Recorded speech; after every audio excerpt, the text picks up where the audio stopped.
आज हम आपके लिए लेकर आए हैं लोकसभा, राज्यसभा, विधानसभा और विधान परिषद में क्या अंतर है। ये बिल्कुल सरल भाषा में हम समझेंगे। तो सबसे पहले ये समझ लेते हैं ये कहाँ होती हैं ये और कितनी होती हैं, ये हमको समझना बहुत जरूरी है। सबसे पहले ये समझें कि लोकसभा और राज्यसभा ये जो दोनों होती हैं वो देश का प्रतिनिधित्व करती हैं। यानी कि ये देश की सरकार चलती है यहाँ से, यानी कि केंद्र सरकार लोकसभा और राज्यसभा से चलती है। तो ये दोनों ही जो है वो पूरे देश में केवल एक होती है, एक ही लोकसभा होती है और एक ही राज्यसभा होती है। जबकि विधानसभा ये राज्यों में होती है, यानी कि हर राज्य की अपनी एक विधानसभा होती है। किसी भी राज्य का नाम ले सोचे मन में, उसमें एक विधानसभा होगी, केवल केंद्र शासित प्रदेशों को छोड़कर वहां पर राज्यपाल शासन करता है। जबकि विधान परिषद की हम बात करें तो वो जो है केवल देश में केवल 6 राज्यों में ही विधान परिषद है, जिनके नाम है बिहार, महाराष्ट्र, कर्नाटक, आंध्र प्रदेश, तेलंगाना और उत्तर प्रदेश। तो केवल इन 6 राज्यों में ही विधान परिषद इस समय है। अब देखिए इनके मेंबर्स क्या कहलाते हैं। लोकसभा का जो है, लोकसभा सदस्य का चुनाव आम जनता द्वारा होता है। इसके जो सदस्य होते हैं वो एक संसदीय क्षेत्र से चुनकर आते हैं, तो इसलिए इनको लोकसभा सांसद कहते हैं या इनको एमपी भी कहा जाता है, यानी कि मेंबर ऑफ पार्लियामेंट। जबकि राज्यसभा के जो सदस्य होते हैं इनका अप्रत्यक्ष चुनाव होता है, ये प्रत्यक्ष जनता द्वारा चुनकर नहीं आते हैं, इनको राज्यसभा सांसद कहते हैं। साथ ही इनको भी एमपी कहा जाता है, इनकी मेंबर ऑफ पार्लियामेंट। इनके पार्लियामेंट में लोकसभा और राज्यसभा दोनों ही शामिल हो जाते हैं। तो कोई लोकसभा का सांसद है या राज्यसभा का सांसद है तो उसके लिए नाम के आगे स्पष्ट लगाना पड़ता है कि भाई ये लोकसभा एमपी है या राज्यसभा एमपी है। जबकि विधानसभा जो कि राज्य में होती है तो इसके सदस्यों को विधायक कहते हैं। इसका भी चुनाव आम जनता द्वारा होता है और इसके सदस्यों को हम एमएलए कहते हैं, यानी कि फुल फॉर्म है मेंबर ऑफ लेजिस्लेटिव असेंबली। जबकि विधान परिषद, इसके सदस्यों को हम एमएलसी कहते हैं, यानी कि member of legislative council. Vidhan Parishad के जो सदस्य होते हैं उनका चुनाव भी अप्रत्यक्ष चुनाव होता है, वो आम जनता द्वारा नहीं चुने जाते हैं।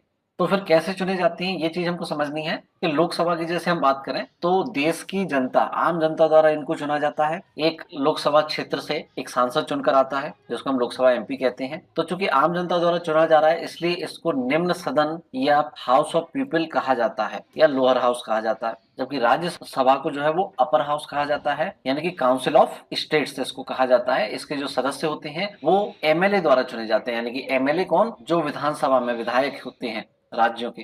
तो प्रत्येक राज्य से कुछ सदस्य जो है वो विधानसभा चुनकर राज्यसभा में भेजती है, इसलिए राज्यसभा के जो सदस्य होते हैं उनका चुनाव एमएलए द्वारा किया जाता है। यह एक अप्रत्यक्ष चुनाव होता है, यानी कि इसमें जनता की भागीदारी नहीं होती सीधी, ये विधानसभा के सदस्य या विधायकों या एमएलए द्वारा चुना जाता है। जबकि विधानसभा के सदस्य ये सीधे जनता द्वारा, राज्य की जनता द्वारा चुने जाते हैं। और विधान परिषद की हम बात करें तो इसके जो सदस्य हैं वो विधायकों द्वारा एक तिहाई सदस्य, एक तिहाई निर्वाचिका द्वारा, जिसमें कि नगर निगम, नगर पालिका, जिला पंचायत, क्षेत्र पंचायत ये सब आ जाते हैं। 1/12 सदस्य शिक्षकों द्वारा, निम्नतम माध्यमिक स्तर का शिक्षक होना चाहिए। और जो रजिस्टर्ड ग्रेजुएट होते हैं, स्नातक होते हैं, उनके द्वारा 1/12 सदस्य। और शेष 1/6 सदस्य राज्यपाल द्वारा नियुक्त किए जाते हैं। तो ये भी एक अप्रत्यक्ष निर्वाचन प्रणाली है जिसमें सीधे जनता की भागीदारी नहीं होती, अप्रत्यक्ष चुनाव कहलाता है। और जनता की सीधे भागीदारी है वो प्रत्यक्ष चुनाव कहलाता है। अब नंबर ऑफ मेंबर्स कितने होते हैं, तो लोकसभा में मैक्सिमम 552 सदस्य हो सकते हैं, वर्तमान में केवल 545 सदस्य ही हैं।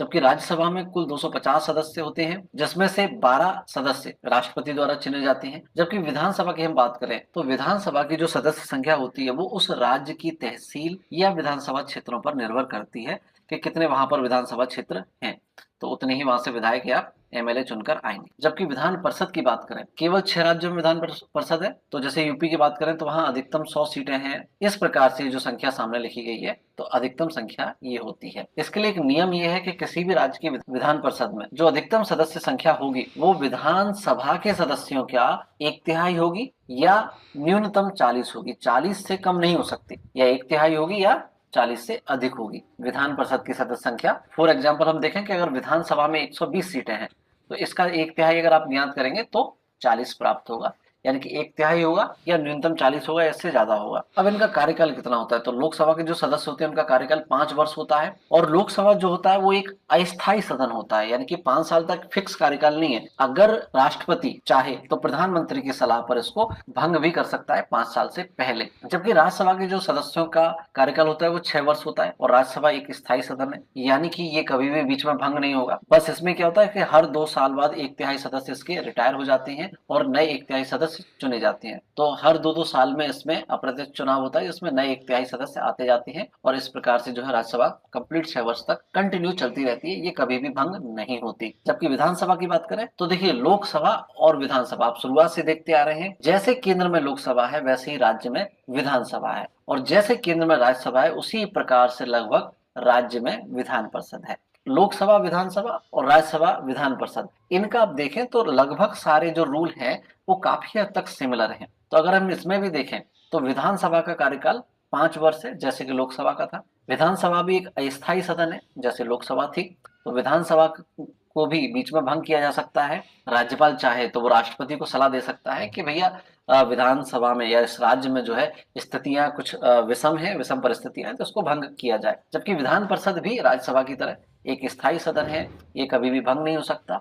इसके सदस्यों का कार्यकाल भी 6 वर्ष होता है। मिनिमम एज की बात करें, न्यूनतम आयु की इसके सदस्य बनने के लिए, तो लोकसभा का सदस्य बनना है अगर आपको, तो 25 वर्ष आपकी मिनिमम आयु होनी चाहिए, या इससे अधिक होना चाहिए।